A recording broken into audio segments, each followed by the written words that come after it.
In the cornfields of a small Midwestern town, a creature known as Sawtooth Jack wakes up every Halloween and tries to make it to the local church.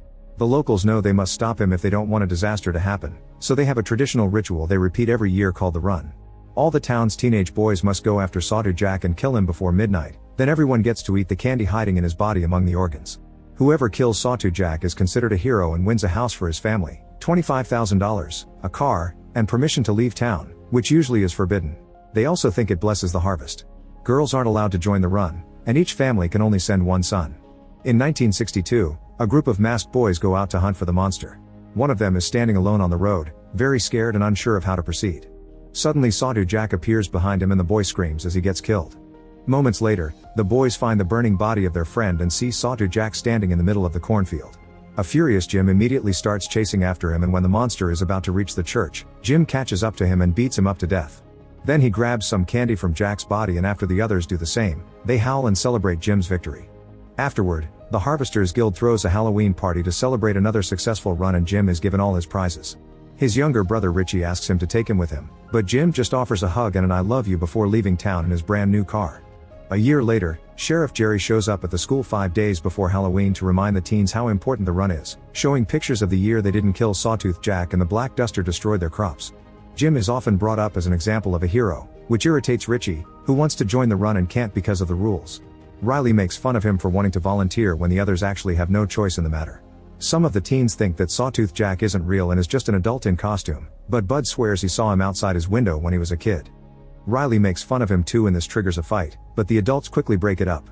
After class is over, Riley tries to follow Richie down the street to finish the fight, so Richie hides inside a movie theater.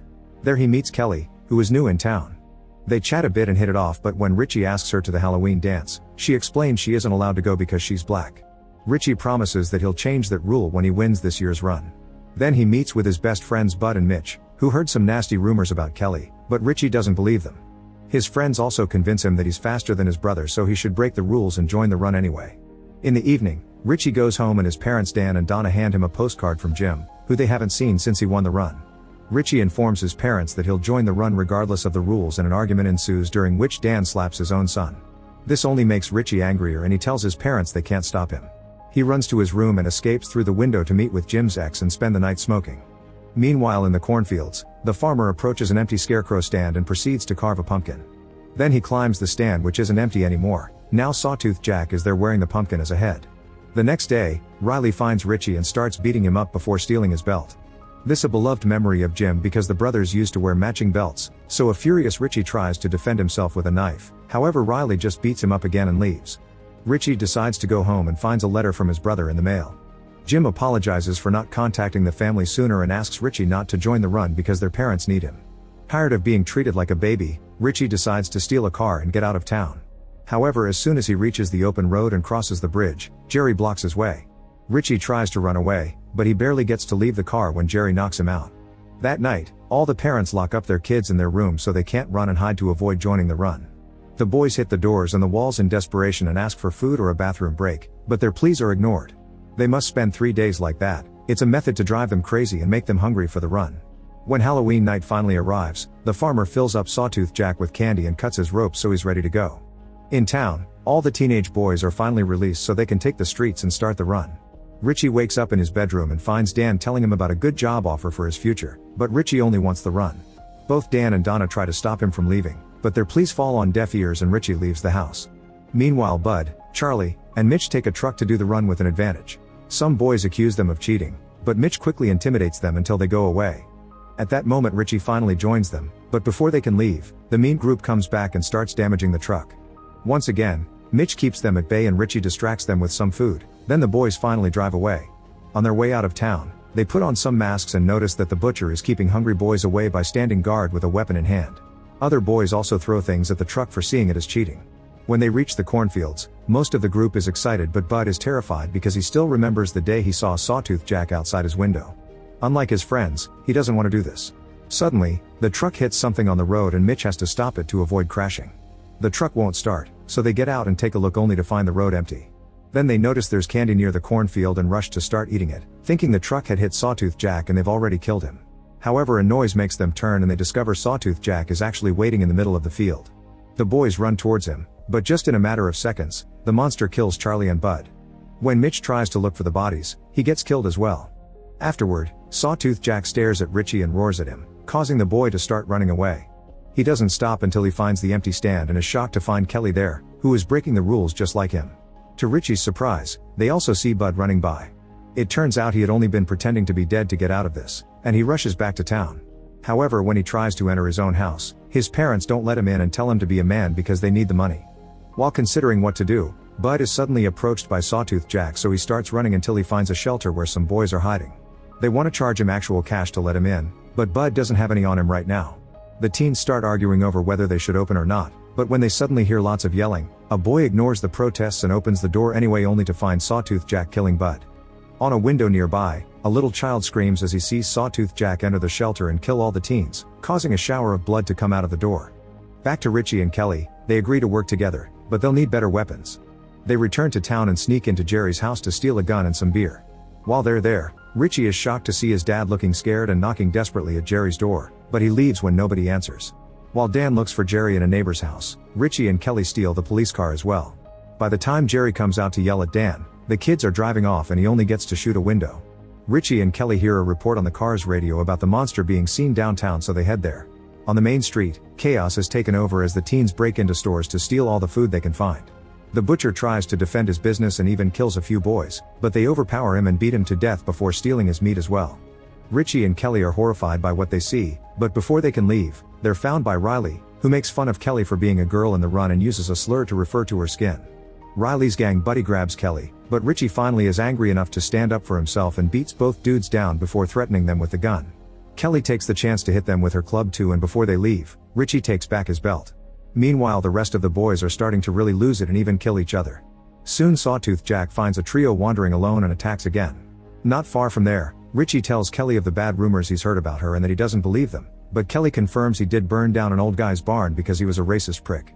Richie shares that he misses his brother and they haven't heard from him except for the occasional postcard, and Kelly confesses her parents are dead. Their conversation is interrupted when they hear another report on the radio. Apparently Sawtooth Jack was seen on Oak Street. The duo leaves in that direction without knowing the report is fake and Jerry is setting up a trap. Once they reach Oak Street, they find a statue covered with blood before Sawtooth Jack appears in front of them. Richie rushes to confront the monster, but he freezes when he notices Jack is wearing his brother's belt. Kelly cuts in to hit the creature with her club, but Sawtooth Jack hits her back and disappears while Richie checks on her.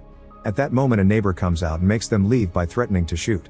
The duo makes it back to the car and are found by Jerry, who points his gun at Richie through the window.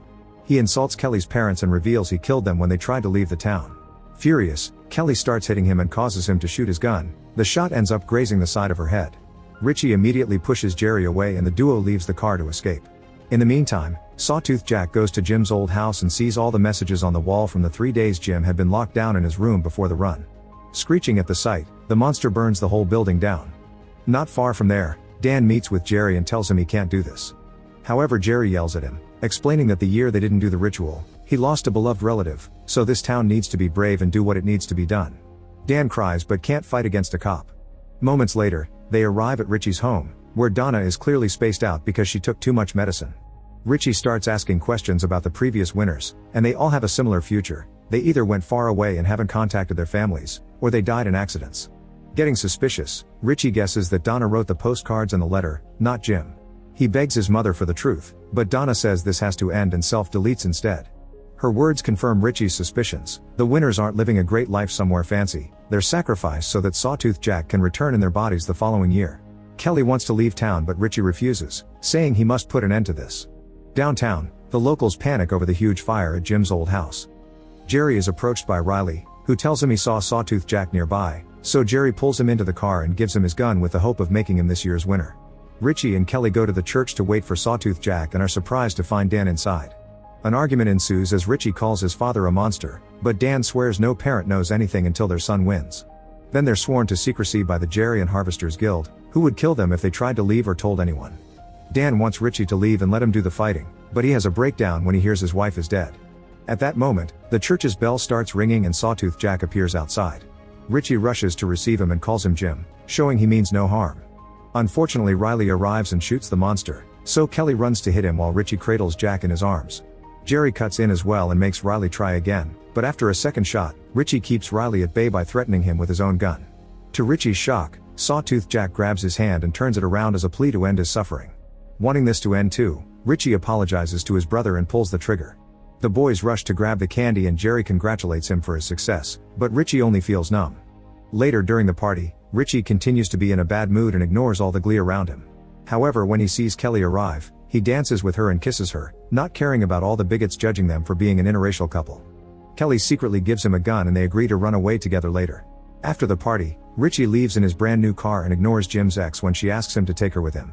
While Richie drives away, Dan approaches Jerry to try to shoot him for revenge, but Jerry knocks him down.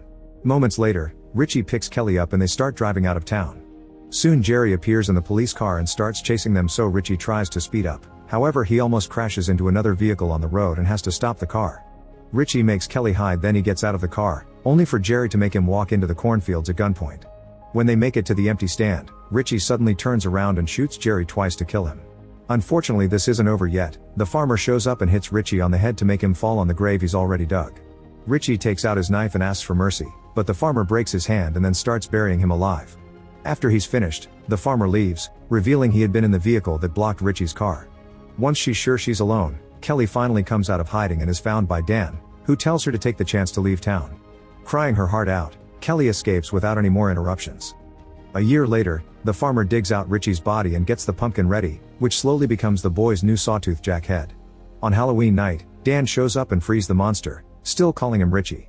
When the farmer shows up, Dan kills him, then tells his monstrous son to burn the whole town down. Make sure to subscribe and turn on notifications so you can watch more videos like this. Thanks for watching.